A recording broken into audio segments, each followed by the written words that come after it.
ഇന്ന് നമ്മുടെ വീട്ടിലെ മെഹന്തി നൈറ്റ് ആണ് കേട്ടോ. പേര് കുറച്ച് കട്ടിയൊക്കെ ഉണ്ടെങ്കിലും നമ്മുടെ പരിപാടി വളരെ സിമ്പിളാണ്. മൈലാഞ്ചി ഇട്ടുന്ന പരിപാടി മാത്രമേ ഇവിടെ നടക്കുന്നുള്ളൂ കേട്ടോ. ഞാൻ പുറത്തൊക്കെ പോയി സാധനങ്ങളൊക്കെ വാങ്ങി വന്നപ്പോഴത്തേക്കും നമ്മുടെ വീട് ലൈറ്റൊക്കെ ഇട്ട് അടിപൊളിയാക്കിയിട്ടുണ്ടായിരുന്നു. പറഞ്ഞ ടൈമിൽ തന്നെ മൈലാഞ്ചി ഇടുന്ന കുട്ടികളും വന്നിട്ടുണ്ടായിരുന്നു. ഈ ഒരു ഗ്യാപ്പിൽ ഞാൻ പോയിട്ട് പെട്ടെന്ന് തന്നെ റെഡി ആയി കേട്ടോ. കുറച്ച് മുന്നൊക്കെ കല്യാണ പെണ്ണിനെ മാത്രം മൈലാഞ്ചി ഇട്ട് കൊടുത്തിട്ട് കൂടുതൽ ആർക്കും മൈലാഞ്ചി ഇട്ട് കൊടുക്കാതെ ഇരിക്കുമ്പോൾ ഉള്ള ഒരു വിഷമമുണ്ടല്ലോ, അതൊക്കെ ഞാൻ നന്നായിട്ട് അനുഭവിച്ചിട്ടുണ്ടായിരുന്നു. അതുകൊണ്ട് തന്നെ നമ്മുടെ വീട്ടിൽ ഇങ്ങനെ ഒരു പരിപാടി വെച്ച് കഴിഞ്ഞാൽ വീട്ടിൽ വന്ന എല്ലാവർക്കും മൈലാഞ്ചി ഇട്ട് കൊടുക്കണമെന്നുള്ള എനിക്ക് നിർബന്ധമുള്ള ഒരു കാര്യമായിരുന്നു കേട്ടോ. ഇക്കാര്യം പടിഞ്ഞാറങ്ങാടിയുള്ള ആമിഷ് എന്നോട് പറഞ്ഞ സമയത്ത് നമുക്കത് ടൈം അനുസരിച്ച് സെറ്റാക്കാന്നാണ് പറഞ്ഞിട്ടുണ്ടായിരുന്നത്. ഒരുപാട് ആൾക്കാർ ഉണ്ടാവുകയാണെങ്കിൽ ചിലപ്പോൾ ഞാൻ എൻ്റെ കസിനും കൂടി കൊണ്ടുവരുമെന്ന് പറഞ്ഞിട്ടുണ്ടായിരുന്നു. അങ്ങനെ അവർ നമ്മൾ പറഞ്ഞനുസരിച്ച് കസിനായിട്ട് കറക്റ്റ് ടൈമിൽ തന്നെ വന്നിട്ട് ഇവിടുത്തെ വലുതും ചെറുതായിട്ടുള്ള എല്ലാവർക്കും മൈലാഞ്ചി ഇട്ട് കൊടുത്തിട്ടുണ്ടായിരുന്നു.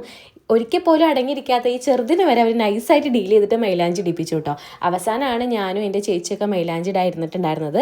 എനിക്ക് പ്രത്യേകിച്ച് കൺസെപ്റ്റ് ഒന്നും ഉണ്ടായിരുന്നില്ല. അവരവരുടെ ഐഡിയ പോലെ നമുക്ക് ഇട്ടുതന്നിട്ടുണ്ടായിരുന്നു. പക്ഷേ ബ്രൈഡിന് വ്യക്തമായിട്ടുള്ള ധാരണയൊക്കെ ഉണ്ടായിരുന്നു.